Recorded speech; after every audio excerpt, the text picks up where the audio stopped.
free audio post-production by alphonic.com. Welcome to Midlife Matters. I'm Marie, and each week I'm joined by my friends Julie and Mindy to talk about all the topics keeping women in the middle years up at night. Today we're answering more of your listener questions. Join us as we share tips for moving, clean eating, and more. Let's get started.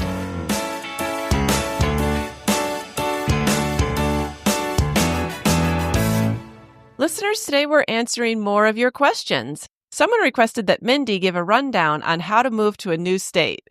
And I definitely feel like this is something that Mindy is more than qualified to talk about on Midlife Matters because she's moved to several new states.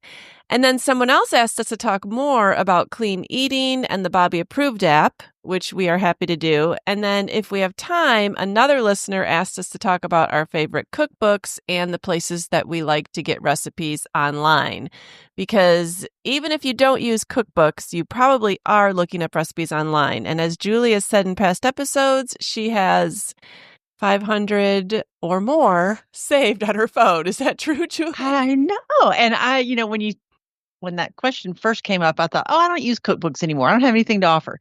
But if you're counting online, I did look at all my 500 recipes and found that a lot of the ones I like come from a few of my favorite sources. So that's definitely good to know. Uh-huh.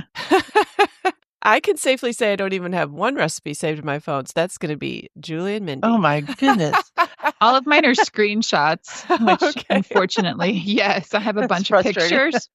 There's a lot of the same recipes that I take pictures of that somehow I forget that I've already got a picture of it. I know. Okay.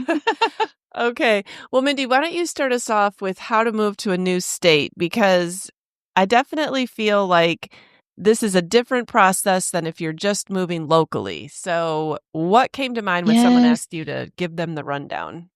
Yes. I think there's so much involved, and I wouldn't say that this is, a hardship in any way. It can be a very exciting adventure. So kind of depending on what the reason is for your move. I'm going to just approach this from the very practical, logical standpoint. And we're going to kind of set our emotions aside for a minute because moving is very emotional. Mm-hmm. And of course, if you've listened to us for any length of time, you have heard me, through different stages of moves and things like that. So I chose to focus on this question as more of a practical list. So I highly encourage you, Marie and Julie, to interject. Okay. I have tried to think through what our actual physical process is of looking at a move. And I may have left something out. Sure. Help me. Okay. Sounds good. Okay. So we all know that moving requires a lot of physical work. Everybody knows this. The mental, the spiritual work is a lot of times heavier than the physical work. So I would say managing your expectations and making a lot of lists for the physical. So I'm going to say start everything off and bathe it in prayer. Then go ahead and make a master list of the move. And you're going to have subcategories in your master list. So the way I would organize it is the different major things that literally have to happen. Moving companies for the actual moving of the stuff. Utilities, your kids' schools, work obligations, doctors, and then church and friends. Don't forget friends, church obligations. That is just as important. Saying goodbye in each of these areas, there's a physical work, but there's also just kind of a ending it well. So I would say you're trying to end something well, you're trying to start something well. From the very beginning, if you know where you're going, like the physical place that you're going to move, I would go ahead and get an image in your mind that helps carry you through the whole physical part of it. If you can think about the living room that you're going to sit in, or the way the kitchen looks, or the way the yard looks, one place in your new home that's going to bring joy. Mm-hmm. And on the days that you're really tired and you're overwhelmed, picture yourself in that new spot and you're at peace and at rest. I have done this with every move. I think I just realized that was something that I do, and it helps carry me. It really does. To picture myself in the new place and at a place of rest and peace. And I promise one day you're going to get there And when you realize that you're standing in the spot you have been envisioning through the entire process, you'll just weep with gratitude and joy. Mhm. Yeah, because I guess you're not just leaving a place, you're going to a place. Yes. Yes. So I said I'm not going to be emotional, but here, you already hear it. Like it's all intertwined. So I'm going to try to start into the physical things. So I mentioned the categories of items that needed to be tackled. So under the category of the physical move, the moving companies, one thing we have always done, we have learned to get 3 quotes from different moving companies. They do things differently. What does it look like? Do they pack up for you? Are you going to pay them to pack, or are you going to pay them just to move? Are you going to pay them to unpack, or just to set your boxes in the house? Do you need any sort of storage units included? Can they be a part of that process? Just think about how you're going to handle this. So some people are moving themselves. There's going to be items the moving company does not move for you. They won't take liquids. You've got to empty out gasoline from your mowers. They won't take plants. Think about these. So there's getting the moving companies, first of all, to do the big stuff, but you're going to need to think about all of the stuff they won't move. Do you guys have anything there? Yeah, I left some plants because I just saw them on the driveway and I thought, why are those in the truck?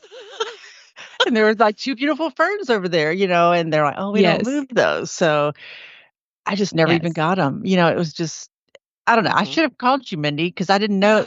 But you don't know what you don't know. You don't. And the moving company, I really messed that up. I did get some estimates, but I didn't know what to ask. And let me ask you this: have you ever had any problem with damaged goods and how to resolve that with the moving company? Yes, we have had damaged goods before.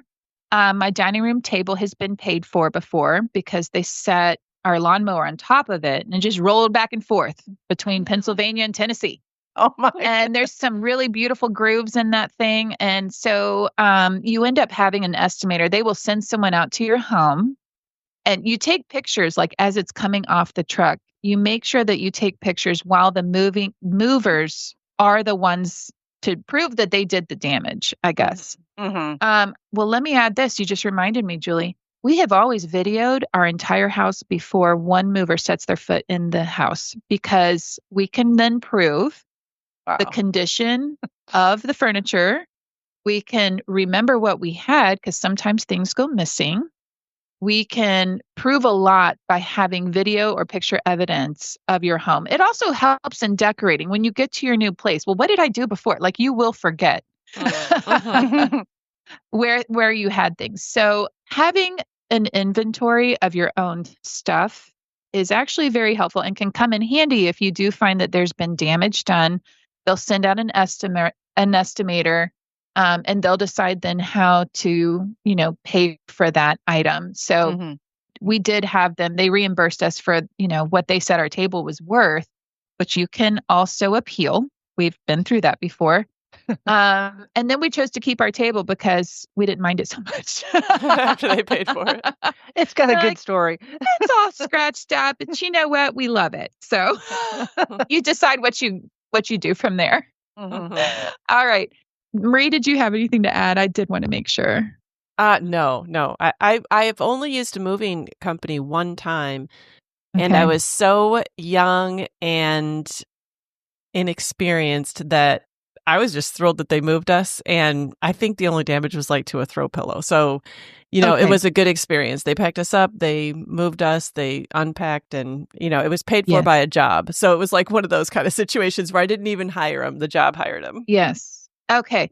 Well, so we have had that multiple times, and a lot of times, even if your job is paying for it, they'll let you choose, or you can negotiate who you want to hire. It is very, very worth it for you to interview 3 different companies, at least 2 different companies. Like Julie mentioned, you don't know what to ask, but as they start talking through it, you learn what to ask. And so the other thing is be present. Don't assume they're going to treat your stuff like you would treat your stuff.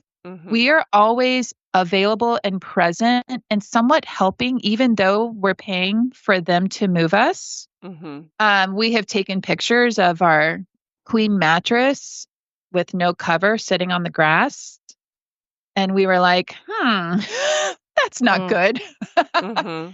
I would just be present. You still have to advocate for your stuff. Be kind. I always provide water. I provide snacks. Yeah. I ask them to please not smoke and vape in the home. Mm-hmm. Things like that. Things will happen. Okay. I have something to say on that. What's we up? had kind of an expensive piece of furniture that they pulled off the truck, and I had friends here to help, move, and they asked if they could set this furniture on the sidewalk. And our friends said, sure, like they didn't know what that meant. And apparently, according to the moving company, that meant they had transferred responsibility to our friend. And they left it. So the wind blew it over and broke all the glass out of the china cabinet. And they didn't pay for it because they said, your friend said it was okay. Yeah, we accepted it. Even though it wasn't in our house, it wasn't even on its face. It wasn't stable. Mm-hmm. So lesson learned is just don't assume anything. Like you really do have to watch them. And you do, You do. And I was just very trusting. I had to be. I didn't have a choice. Well, Well, yeah, sometimes you're in a position where, depending on the nature of your move, you just have to trust. You have to let it go. There's only so much you can control. I'm giving you a lot of ideas and helpful hints that we've learned. This was hard learned. It didn't come with the first move. Yeah. And again, you learn what to ask or what to watch for. And at some point, you just got to let it go. It's stuff.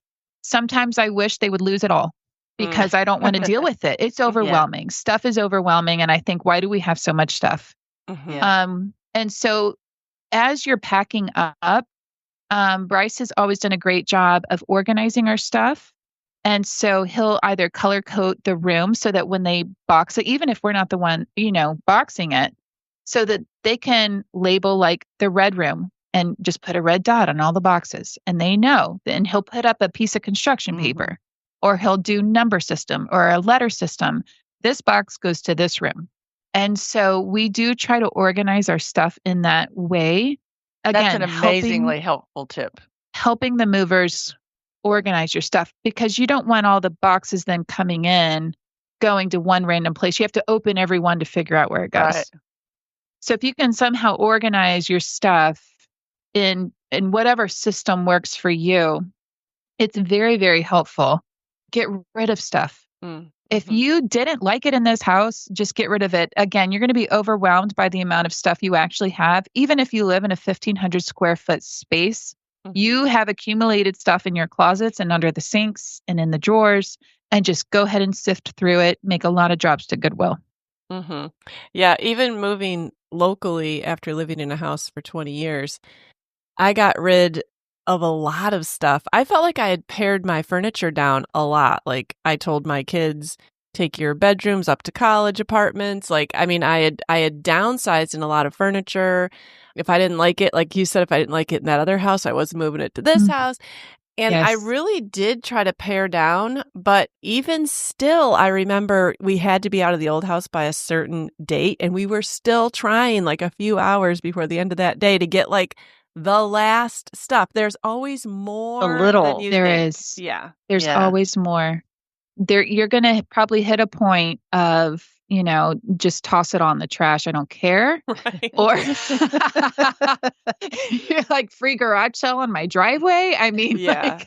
Yeah. But that's what's really bad is sometimes they're still like the people that bought our house were really sticklers. Like, no, you can't leave it here. Every little crumb had to be gone. Yes. And sometimes like even throwing away is hard, but you still have to do it. There's another thing to do, Mm-hmm. Yes. It's amazing. No matter how early you start, that deadline always comes and you're still not done. I have always cleaned my home after we've moved out. This is just a personal preference. I see homes as such a beautiful thing. I'm praying for the new people that are going to come in.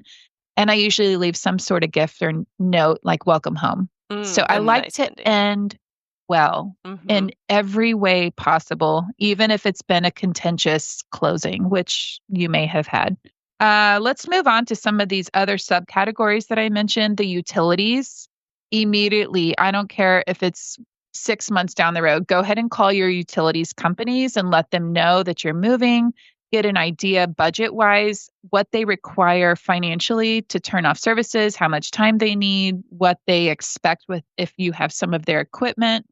And go ahead and call new utilities as soon as you know where you're going so that you can also then budget for costs and get on the schedule because you don't realize how much heads up they need to actually get you on their calendar. It's really just hard to know.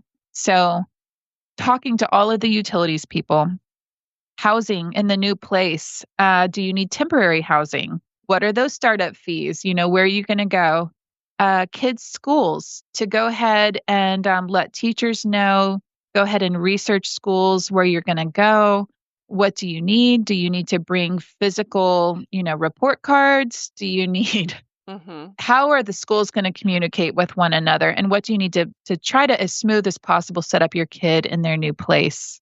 Doctor's appointments. It's really great to go ahead and let doctors know. Sometimes, depending on what you're going through, think about medicines that you might need. Just if you're switching insurances because you're moving, that could be happening. A lot of doctors will let you do telehealth medicine when you move until you get your new doctors. That really came in handy for us during a couple of our moves that we just talked to certain doctors about. Can we just keep you as our doctor until we find the new one? And a lot of times they'll accommodate. They'll try to work with you. Doctors can produce a lot of anxiety, it has always produced anxiety for me. I'll just be completely honest. It's really hard to move to a new place. If you don't know anyone, you're trying to meet people. A lot of times you want a recommendation for doctors. Yeah. There's different situations you're navigating. It's just hard. And so giving yourself some time there and trying to get recommendations. If you have to read Google reviews, thankfully, you can find those. Just whatever information you have, there's going to be a certain amount of faith and trust and rest. You will not have all of the information. You just have to make the best decision. Yeah. You can switch doctors later. Just go ahead and get somebody on the schedule. Yeah, I would imagine that could take 6 months to a year to really feel good about that decision, Yes. because I would want real people telling me who they go to, Yeah. that could take a while. Switched doctors many times after the move. And I think that I give myself that release. Like I don't put so much pressure on myself to make a perfect decision because I don't have the information. I just don't. I don't have all of the information. I would say amongst all the physical stuff, also work obligations, trying to end that well, knowing when to tell your friends, knowing how to navigate that, letting them come alongside you, finding ways to navigate it with people so that you don't pull in and kind of separate through the move. People are willing to help. And it can really be good for a friendship to go through that process of ending together because you're not going to leave the friendship, but the friendship will change. Navigating ending well with people and understanding what that looks like. Along with that, if you have children, depending on what age or where they're at, knowing that they're going to have anxiety that they can't really put into words. Younger kids will act up more. They'll throw fits. They'll throw tantrums. They'll cause trouble. They'll older kids, might just be just moody. Moodier, I would say. And I get it because I'm moodier. So much is happening. You don't know what to expect. Even if you know what it looks like, you mentally and spiritually and emotionally don't know what it's going to feel like. So just having grace for the journey, having ways to find rest in the midst. If there's a workout class, getting out some tension, going for walks. Having something that you can pull away and try to regroup because it is a very physically exhausting process. And again, like I said, you're carrying a lot to do it. So having grace with yourself, with your people, and adding some extra time. The process is going to take a while, and just not rushing it. Yeah, it just takes time. Yeah, a lot of uncertainty. That there is. There is. Have to trust and wait and see. And I don't think you can untangle the emotional. No. It's really intertwined. And that was my list. That's all before the move. I have a list for after. that Yeah. you want me to Yeah, go ahead, go Mindy. ahead. After you finally get there, what do you do? When you get there, you will get there. Physically, when you walk into the place you're going to live, set your beds up first. Have a place to sleep. That put up any curtains if you're close to neighbors before the sun goes down. That's always my priority. We need a place to sleep and we need some curtains for some privacy. Second is get your kitchen set up. You want to be able to eat. Just think about like what you need to function on a daily basis. Get those things settled first. All the details can wait. So have a Coffee place to pot. sleep. Get your coffee pot set up. Get some things into the kitchen. Then I just go room to room. Honestly, I'm just like, I'll get the living room fully set up. There's kind of phases in the living room and kitchen. They start first, but they take a while too. So just think it's layered. It's very layered. Yeah. Over the first year, I'm going to go ahead and make mention of this. Recognize the first year you're in transition. You cannot rush it. Every season in your new place, you're learning. I take notes of what's blooming in the yard, what's happening in the season, how is the house drafty.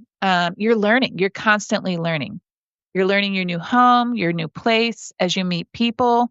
If they invite you somewhere, you are a lucky person and go ahead and say yes, even if you've never done it. I've mentioned that before. Say yes to an invitation.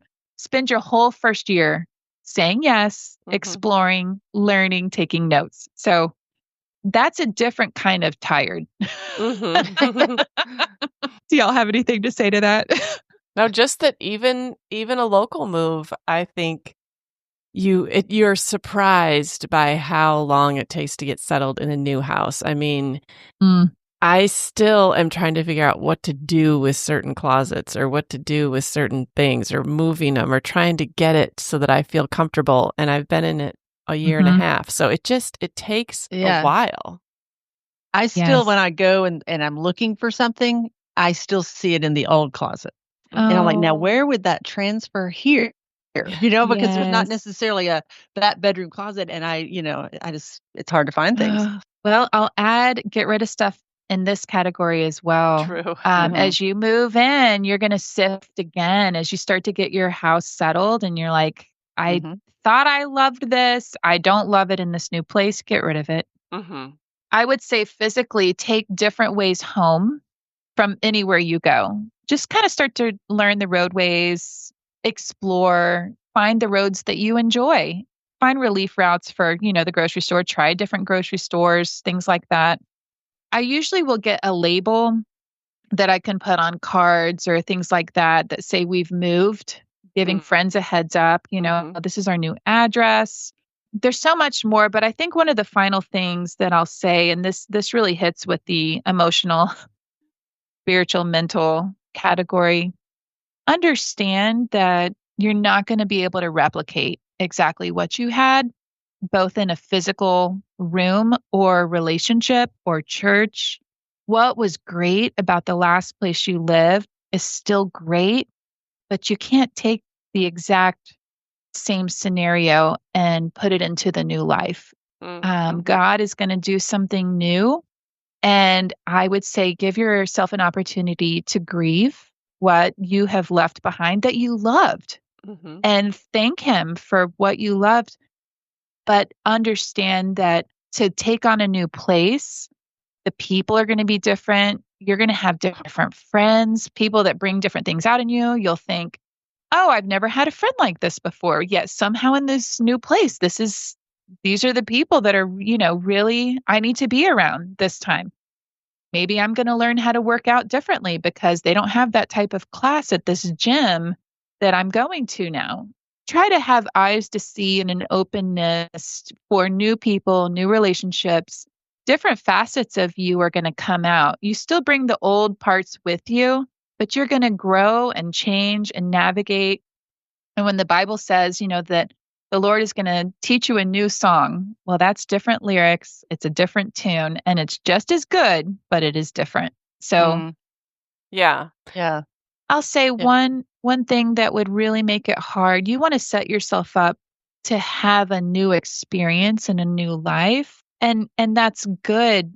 But at some point, you have to let go of the past to turn and to take on something new. Mm-hmm. And so a lot of times we can really set ourselves up for failure. If where you were was really good, you have a really hard time because you're constantly saying, "This, I just wish I was at my old church. I Mm-hmm. just wish I had that old workout class. It's not as good, you know?" And it takes time. Now, sometimes a move can be, I didn't like where I lived, and I cannot wait to get to a new place and try some different Yeah. things. It really depends on what kind of attitude you're bringing into the new place. But understand, you can either carry baggage or you can take treasures with you, put them in your pocket, forward. Yeah. I know I haven't even moved from a different state. I've only moved within a state, but when we moved Mm, to Nashville from Memphis, I could have done better on I don't know, I just really missed things about our old place, like our church mhm. and our friends. And so I wasn't really ready for what God had for me here because I was still gripping on to what I had. And I constantly compared my church and Yeah. neighborhood and all that. And it just took me longer. I would Yeah. say I told everybody I was new to Nashville for 5 years. Mm-hmm. Yeah. And you really shouldn't probably say that past a year, but I don't know. And so when I looked at this question, even though I haven't moved states, I just wanted to say that, yeah, just looking for what God has for you in this next phase. What do I need to let go of so I can receive it? And Mm, that expect it to be emotional. I mean, especially if you've left a place full of memories and nostalgia like I just did, just expect that, and it's okay to grieve that. And another thing is it's okay to miss something and then still not have regrets. Mm-hmm. Like those yes. 2 can coincide. Mm-hmm. um, like I miss parts of my old house. I miss that life. I miss the memories, but I don't want it back, and that's okay. Mm-hmm. Well, thank you, Mindy, for sharing about moving. I mean, there's a lot there, and I imagine that was very helpful to listeners who have moved both to different states and locally because there's emotions around moving. I think I've seen on stress lists like moving is in Mhm. the top 3. So, I Yeah. mean, Yeah. it's a big deal in people's lives. And I am very willing to talk to anyone that is facing a move, just moved. If I can somehow be an encouragement to you, please reach out to us because this is no small feat. If there's something I can help you with, or just to listen and understand, I just wanted to make myself available. Yeah, thank you. All right, well, let's just completely switch gears to a totally different listener Ooh, topic. But yes. we had mentioned, I think I had mentioned in I'm a Fan, the Bobby Approved app, and then somebody had asked us, could we go into a little bit more detail about it? So I looked up a little bit more about it, and Mindy or Julie, you might know even more, but it's developed by a man named Bobby Parrish, and apparently he is a Food Network champion. He produces weekly videos on the Flav City YouTube channel and daily recipes on Facebook and Instagram. He does this with his wife. His tagline is making healthy food that actually tastes good. So basically, there are different apps out there. Another one that might be popular is the Yucca app. So you may have heard of that. And basically, you can scan the barcodes of store foods and they'll tell you the ingredients that they object to, or they'll say this is an approved food. So it's a Yucca approved food. Mm. Is it Yucca or is it Yucca? I think it's Yucca, but I'm not sure. Or a Bobby approved food, or I'm sure there's other apps like this. But I had never heard of any of these apps until around Christmas time when I went out to dinner with Julie and a couple of friends, and they started talking about it. And they told me that only 10% of grocery store foods are approved. But I had to test it out for myself, and I think it might even be less than 10%. Oh, no. Because this app is trying, here are the 10 things that it will not approve. So it will not approve the food if you have seed oils, refined or artificial sugars, harmful preservatives, GMOs. It must be free of artificial or, in quotes, natural flavors, which natural flavors are hiding in a lot of things. Like 70 ingredients, up to 70 ingredients. Yeah, it's Whoa. just Yeah. under natural flavors. Yeah. It cannot have harmful pesticide or chemicals, no artificial food colorings, free of ultra-processed ingredients, free of harmful toxins, and free of harmful fragrances. I already don't feel like I eat a lot of processed foods, but even if I considered what I would consider to be good foods, like take bread. Okay, we all make a sandwich. Most of us aren't making our own bread. So I thought, well, I'll go and there'll surely be a few breads on my local Kroger shelves that'll be Bobby approved. No. I mean, on my local Kroger right here in my neighborhood, I couldn't find any. Now, I'm sure there are some in a bigger Kroger. So I really had to start looking. I would think, okay, this one says organic and all these good things on the label. And then I would scan it and it would be like, some kind of seed oil or some kind of artificial flavoring, or there was always something to trip it up. And so I have finally found a bread, which I was on the lookout for, and a cereal that are Bobby approved. And these two things are very basic to my life. Like, I like cereal. I like bread. And I really needed to find something. But I've also been incorporating a lot of other things that I have found that are Bobby approved. Like, I've just been making better choices. But Julie, what got you into the Bobby approved app? Because you were the one that introduced it to me. Well, I'd heard David talking about it. Okay. And it's funny because he was always talking about it, and then when I jumped on the bandwagon, he's like, "Oh, Mom, we're not going all in, are we?" Because when I first start something, I tend to be all in. So, and I think it was right before Thanksgiving, and we were joking that Bobby wouldn't be welcome at our Thanksgiving dinner. No. We were going to leave him out of the holidays, Yeah. Oh, good. But yeah, it's just in my process of trying to do clean eating, it's just too hard to figure out on your own. Just when you think you've got something figured out, like, oh, I'm eating a better choice here, but then you're not, So he's really another one of his, I guess, taglines. It's kind of educating you on label reading. And he's also an advocate for trying to have labels be more transparent, to not say all natural or heart healthy when they're really not, So another feature on his app is you can look up ingredients, all the ones you can't pronounce, Right. and to see which are approved and which aren't. But yeah, it's really surprising because even with the breads, Marie, like Ezekiel breads, some of those are approved and then most are not. I think there's maybe one that he approves and then the rest aren't. I think they're all organic. It's probably a little sugar in some of them, Okay. Or it could be some kind of weird seed oil that I don't automatically recognize on the ingredient list. Yeah.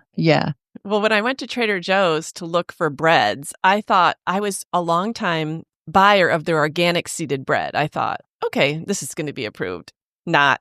I could only find one bread there. It is their sprouted wheat multigrain bread. And it's made with organic sprouted wheat berries, rye flakes, and flax seeds. Now, I will tell you that I don't love the taste of this bread. I toast it sometimes when I go to make a sandwich, but I'm not above eating something that I don't actually love because it is healthy. So, but my husband really doesn't like it. But I've only been buying that, and so he has to suffer. But I would say that some of these ingredients make the bread taste good. And so I'm not that happy with the bread, but it's the only store-bought bread that I've been able to find so far. And then this cereal has grown on me. So at Trader Joe's, you can get their Nature's Path Organic Heritage Flakes. And that is Bobby approved. And if I put like craisins or blueberries or other fruit in with it, it really is good. But that is because I'm a diehard cereal fan. Other people, they might be like, I'll just live without cereal. So I'd probably live with that. Oh my. Now, Marie, have you tried the Knock Your Sprouts Off 7-grain bread from Aldi? I never go into Aldi. Is that approved? Okay. Is it actually good tasting? It is. I like it. Okay. Yeah. I would say bread is probably the hardest thing to find. Yeah. Oh. I'm actually going to a sourdough bread making class tonight. And if it goes well, I'll probably start making more of my own bread because I haven't been able to find tasty bread. I can find palatable bread, but I haven't been able to find tasty bread on the Bobby approved app.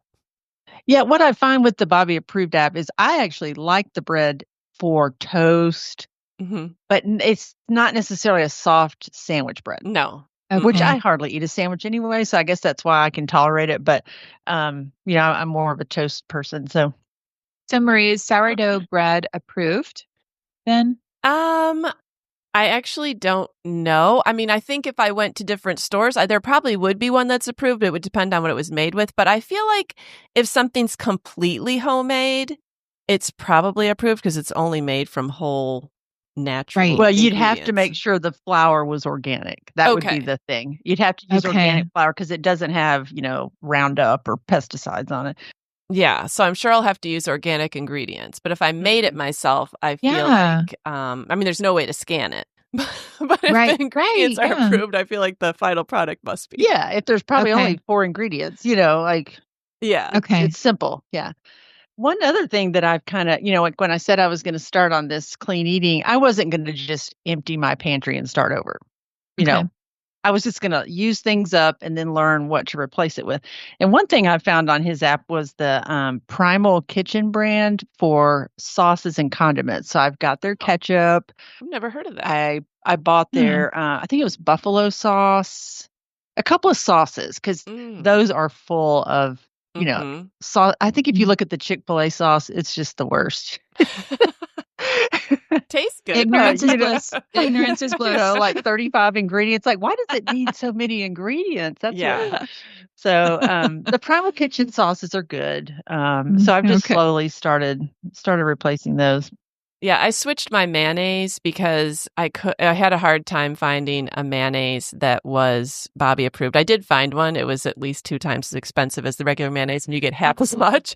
But I feel better eating it. I guess that's the thing is you kind of have to go slow and switch out things. Right. And then you have to decide what is a priority for you. Like when I went to buy ketchup the other day, I scanned the organic Simple Truth ketchup from Kroger. And it didn't come up approved, but it was because of the sugar content. So then I saw that they had a half the sugar, maybe half the salt, I'm not sure, organic Simple Truth ketchup. And so rather than trying to find a different brand of ketchup, because it's kind of a smaller Kroger, I just decided I can live with 2 grams of sugar per serving. I only use probably a teaspoon of ketchup every 2 weeks. It's not going to make or break me. So like you have to decide what you're using on a big regular basis and where you're willing to make compromises. But at least I was educated and it helped me make a good choice. That's what I always say. It's like, well, how much ketchup are you using anyway? Like why does that doesn't bother me to have some sugar in there. But yeah. One thing I want to kind of put a plug in for him is the Flav City products that he has. I kind of kept this in my cart for about 6 months because I just couldn't pull the trigger on the price. It's kind of expensive, but he has protein smoothie mixes, and you can technically mix it with water. I think that sounds awful. He recommends mixing it with milk, any kind of milk. And I have the chocolate peanut butter, but they have a brownie, a chocolate mint, a strawberry smoothie. They have lemon. They have some really great flavors.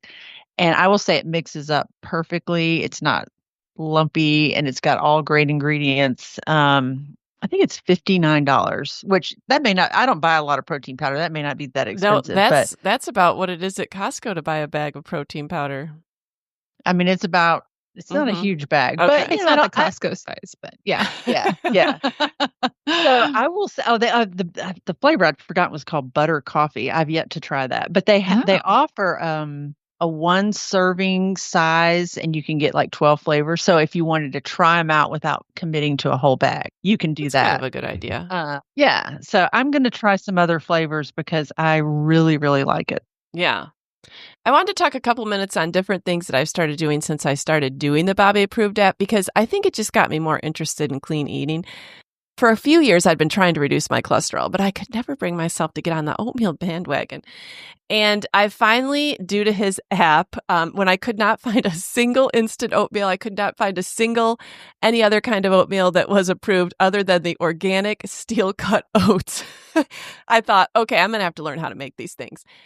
And they're really not that hard. They're really good. I've been putting honey, coconut. I found a Bobby-approved grain-free granola. I put that on there. I put blueberries in the oatmeal. Actually, it's really good. I look forward to it. I even was staying with my college daughter a few weeks ago, and I said, let me show you how to make steel-cut oats. And now she's been making them. She said she loves them. She makes up a bunch at the beginning of the week, and she just eats them every morning. They're a lot more filling, I think, than other oatmeal. And Okay. I don't know. I've really been enjoying them. I love the steel cut because they're not as mushy. Mm-hmm. I don't like pasty Yeah. oatmeal. Another thing I did was I love yogurt. I've got to have yogurt every day. And for years, I've just bought like protein Oikos yogurt or whatever, kind of was on sale. Greek, as healthy as I thought it could be. But now I just moved to the plain Greek organic non-fat yogurt, and I Yum. add my own mix-ins. And if you would have said a couple months ago, would I enjoy that? I would have said no. Greek non-fat plain yogurt is disgusting. Well, it's really not even that bad if I eat it plain at this point, but I do love adding like the cherries and the granola and the coconut and the honey, and I actually really do enjoy it. So that has kind of like revamped my entire breakfast. I was a huge buyer of rotisserie chicken. And I'm not knocking rotisserie chicken. I mean, I love Costco rotisserie chicken. And when my kids come home, I definitely buy it. But now if it's just Steve and I really feel bad about using the rotisserie chicken. There's just a lot of ingredients in it.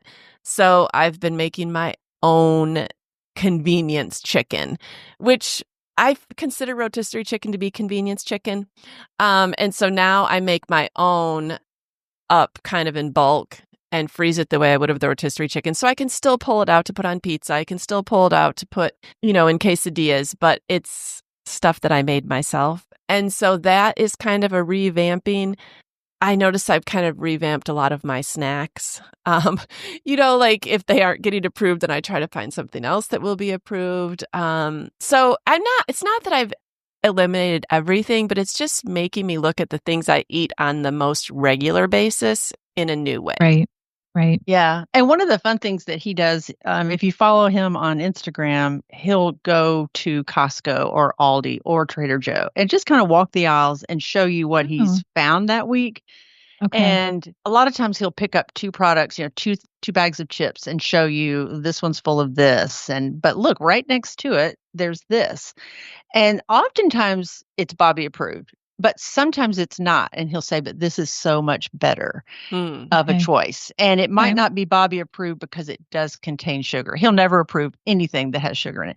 But he'll say sometimes, look, sugar is way down the list. Like it's the last ingredient, so it is just kind of an education on how to make better choices. Because I'm not going to eliminate sugar.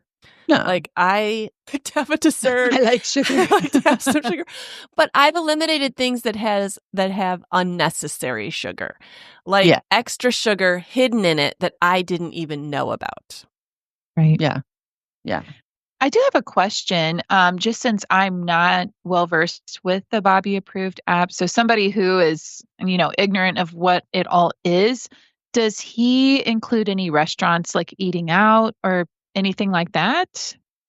I don't know. Like Chick-fil-A. This is what you should eat if you're going to Chick-fil-A. I just assume when I go out to eat that it's not going to be Bobby approved. Like you're just on. Because I just can't. I can't eat that way every meal, every single day. No, that's why I was just curious if it included any restaurant recommendations or, because sometimes you just have to eat out. I would probably say they would recommend that you order the most whole ingredients on the menu. Right. Yeah. There is an app in Nashville that's a seed oil app that you can look at restaurants that don't use seed oils. Oh, really? Okay. I haven't really looked into it too much because I know the restaurants I go to use seed oils. Right. Like Chick-fil-A or whatever. Yes. But I don't know. I think it's catching on. I think things are going to change, Well, I'll tell you my my thoughts. I looked up Bobby approved. You guys started talking about it. I was like, oh, that sounds amazing. And, that was about the time that we were getting our Costco membership. And we went through Costco and we picked up all the healthy things and brought them all home. And none of them were Bobby approved. Oh, they weren't? And I was like, I thought this was healthy. Well, it is discouraging when if you got to really scan it. Because Yes, Costco yes. is a good place. Like, you will find stuff there. It is. And so obviously I was going on what was healthy, and we have even made changes since our first shopping trip, getting back into that. But I'll say, like, sometimes there's just seasons where you're willing and able and have space to learn something like this. And I love that it's out there. I personally was not in a place, I was like, I just don't have the space for it right now. And I deleted the app. But then I just read this nutritionist article that you guys know I try to be healthy. I really try. I'm healthy-ish. And it really was helpful because she said, just look at one thing at a time. Like, take a breath. When you're ready for it, it's there. And then just like you said, I need to find a bread. Focus on the bread, figure out the bread, focus on the cereal or whatever it is. And so that's just what I would say. I love that it's there. And I think I can't wait to do that. Like, I can't wait to be in your shoes. Yeah, and it'll still be there when you're ready. I feel like it's coming, but I know it's not yet. And so, yeah. I can definitely say that I would not have wanted to be trying this when I still had 5 kids at home. Yeah. Like, it's just not a season for trying to make sure every single thing. First of all, it's astronomically expensive. I just wish I did, though. I wish I did, that I raised my kids on healthier food, But, we didn't even have the internet, so you only knew what people around you were doing, and this wasn't a thing, but, I feel like I did try to raise my kids on healthy food, but I don't know if I would have had the mental space to go to the extent of looking for every single seed oil or comparing the sugar in ketchup, or like, I just didn't have the mental capacity to never have convenience foods, or when you're trying to cook in bulk for a bunch of people. Like, I think the way to go about it is just to say, like, I eat this every day. Is there a better choice that I could put in here that's reasonable, that I can easily pick up at my local grocery store, that's a reasonable price, that this would be a reasonable substitution for me? You don't have to just revamp every single thing you eat, because that can be really discouraging and send you down a dark hole.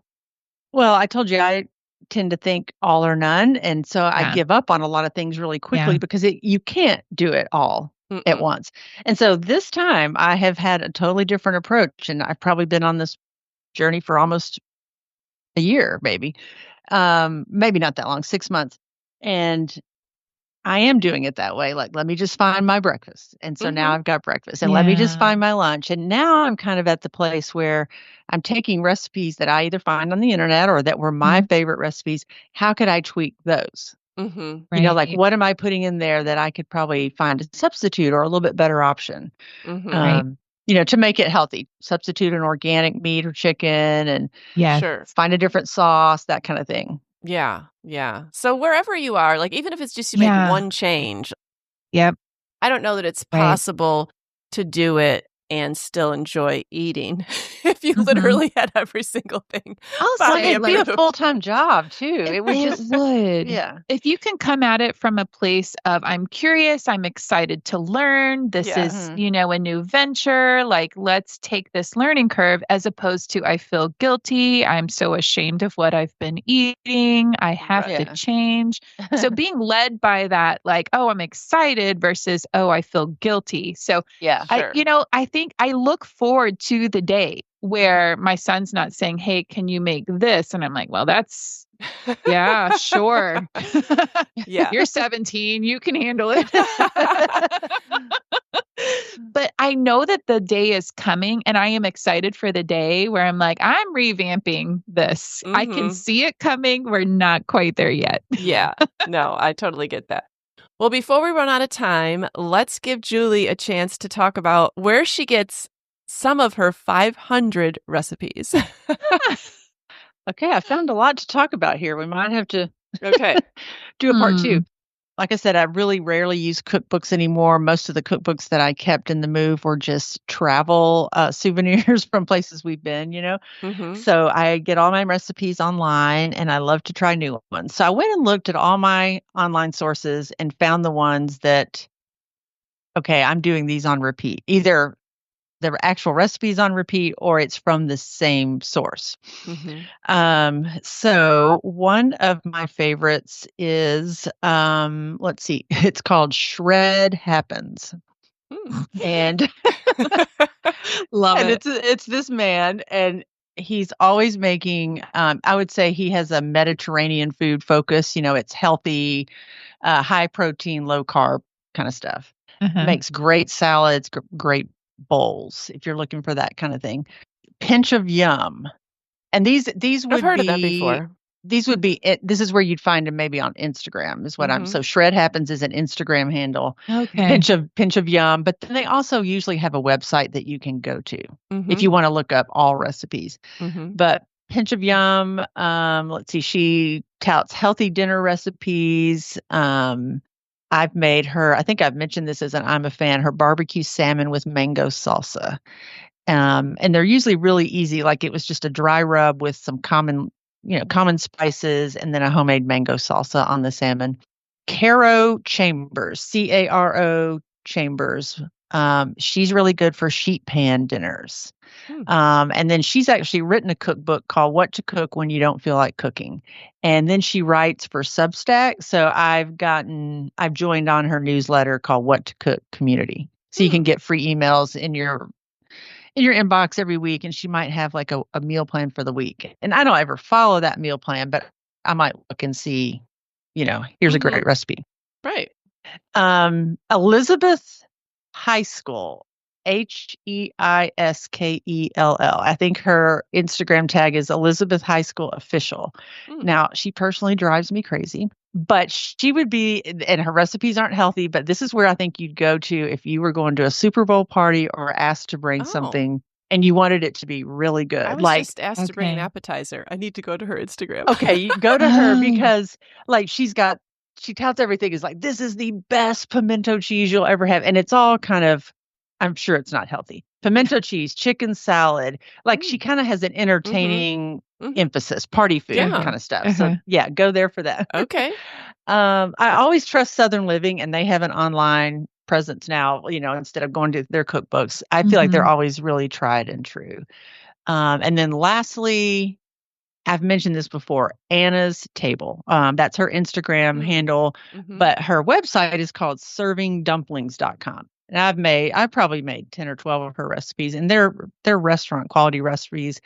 They're not easy. They're not short. But if you want something really good, like company quality food, I would say she's really good. I don't know how healthy. She's got a lot of sauces, Yeah. Actually, it's probably whole food. It's just maybe high in fat, or if you're trying to watch stuff like that. I have two more. I won't even say anything about them, but Brit's Cookin', Brits Cookin'. Okay. She's Cajun, so she's really fun to listen to. And then How Sweet Eats. Okay. And she has very easy everyday recipes. Oh, well, that would be for me. Yeah. Oh, very helpful. I definitely want to check these out. Listeners, thank you so much for sending in your questions. We really appreciate these new ideas. And we are going to get to more of them because we still have more listener questions. But our next couple of episodes for sure are going to be more of our normal format. If you have any thoughts on anything we've talked about, come and find us on Instagram at Midlife Matters Podcast, or you can email us at midlifematterspodcast@gmail.com. But before we go, we want to do I'm a Fan. All right, Mindy, what are you a fan of this week? This week, I'm excited to be a fan of another worship song. And I will start off describing this by some people would wonder what I mean when I say when I go for a long walk, I'm walking and talking with the Lord. They might be like, well, what does that look like? And I would say there's sometimes I have a different format. If I'm walking by myself for a long time, sometimes I'm listening to a Timothy Keller podcast. Sometimes it's silent and I'm just praying in my spirit, just praying, talking to the Lord. And every once in a while, a certain worship song will really touch me, and I will let it play over and over and over as I walk. And the Lord is just revealing different parts of the song, different verses, words, lyrics, almost meditating and allowing Him to bring to mind scriptures, wisdom, truth. And I shared a song that this happened with before, Still Waters. Well, it happened again yesterday. And I just want to share that. It might sound really, really strange or crazy, but this is a format that sometimes I use to help lead me to praying and trying to listen to the Lord reveal things to me, what to pray for, how to praise Him, remembering what He's done in the past. So the song I used yesterday, I'll share is my I'm a Fan. It's called Jordan's by Blessing Offer. And it's a really upbeat, easy song, but it was amazing. I mean, you listen to it over and over for an hour and a half. The different truth and wisdom that God just reveals through the song and through the lyrics really is amazing. So that's my I'm a Fan, and that's just a little snippet into one way I walk and talk with the Lord. Yeah, I'll definitely put a link to great. that. The song is called Jordan's, and the singer is called Blessing Offer. Yes. Okay. I will put a link to that in the show notes. Thanks for sharing that, Yeah. Mindy. Yes. All right, Julie, what are you a fan of this week? All right, don't laugh. I'm a fan of a recipe. Classic. Okay, this is I've used this as an I'm a fan before. The Mississippi pot roast recipe that has the pepperoncini peppers, and then we shred it with the peppers and serve it on like a toasted hoagie roll for a sandwich. Well, I started seeing that recipe go around on the internet, but they were using chicken instead of pot roast. Oh my gosh, it is so much better than the pot roast, and my kids loved it. We had it twice in 1 week because one time Andrew was coming over and I wanted to cook it for him, and we had it like 3 days before, and David said it doesn't matter. So I think you guys would really like it because it would make a lot. Like it goes a long way. Okay. And everybody that's tried it has loved it. So it's you just put chicken breast in the crock pot. And so I used organic. And then it calls for ranch dressing and like an au jus packet. So I'm trying to figure out how, like I substituted a bouillon, or broth. Okay. I don't know what I can substitute for the ranch yet. I'm still I've looked up ranch packets that I can find that are clean. Yeah. Okay. But it's just that with a little bit of broth and then the pepperoncini peppers. It smells so good. And then we just served it on little slider buns, or you can put it on like mashed potatoes. Oh, It's wow. really, really, really good. It's so much more tender than the beef. Oh, okay. Wow. Really I good. love a meal that you can make in the crock pot. Yes. And Yeah. it feeds a lot of people. So Yeah, that's great. Me too. Okay. Well, I'll definitely put a link to that recipe in our show notes. All right. This week, I'm a fan of The Cutest Show. And Julie, I feel like this is such a show that you and your mom should sit down and watch. Yeah, okay. You may need to get a free trial of Netflix to do it. It's called A Man on the Inside. And it's with Ted Danson. And it is about a retired professor that gets a new lease on life when a private investigator hires him to go undercover inside a San Francisco retirement home. It is adorable. And so my parents had watched it a while ago. And so I had it on my list of things to watch if I was home during the day. And I didn't feel well one of the days last week. And so I think I watched 6 episodes in one day. It was just so cute and feel good. And there's only 8 episodes. So, and they've already renewed it for a season 2. It is just adorable. So I would definitely say A Man on the Inside appeals to a wide variety of people, but I particularly think that you and your mom would enjoy it, Julie. Well, of course, as soon as I get rid of Netflix, every recommendation is on Netflix. Oh, no. So I'm going to have to resubscribe. You're back in. Yeah. Just subscribe for a couple months and then you can let it go again. All right, listeners, we hope you've enjoyed this episode. Mindy and Julie, I've definitely enjoyed hearing the answers to these questions. And it's been challenging to answer what people are wanting to know. Yes. And keep coming at us with questions. I mean, this is fun. Yeah, it's been so helpful. Yeah. All right, Julie, Mindy, we'll talk to you next week. Sounds great. Bye. We're so happy you joined us today. You can find the show notes for this episode at midlifematterspodcast.com.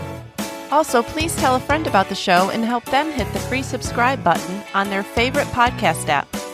Be sure to follow us on Instagram at Midlife Matters Podcast. That's where we post pictures and stories about all the things we talk about in each episode. Thanks for listening, and we'll see you next week.